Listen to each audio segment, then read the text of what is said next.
बातमी नाशिकमधून. नाशिकमध्ये मटण विक्री सुरू असल्याचं पाहायला मिळतंय. मांस विक्री बंद ठेवणार नाही, खाटीक समाजानं हा इशारा दिलाय.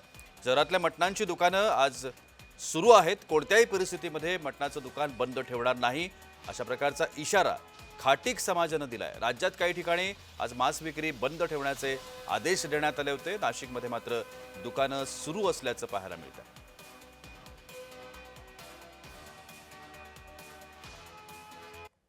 आज जे आमचं खाण्यापिण्याचं आणि विकण्याचं स्वातंत्र्य आहे, हे जर कोणी ओरबडत असेल तर हा महाराष्ट्रातला हिंदू काठी समाज हे सहन करणार नाही.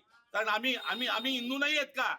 काय आम्हाला धर्माचं कलर देता का? आम्हाला राष्ट्रीयत्वाचा राष्ट्रप्रेमाच्या ढोस बाजता? आम्ही आम्ही काय राष्ट्रभक्त नाही का? आम्ही भारताचे नागरिक नाही आहे का? परंतु आज जर आमच्या ताटामध्ये कोणी येऊन वाकून बघत असेल तर आम्ही ते सहन करणार नाही. आमचा व्यवसाय आणि आमचं खाण्यापिण्याचं जे अबाधित असलेलं स्वातंत्र्य आहे हे कोणाला हिसकावून घेण्याचं कारण नाही आणि कोणी ते करू शकत नाही. मांस विक्रीचा बंदीचा आदेश अनेक ठिकाणी दिला होता.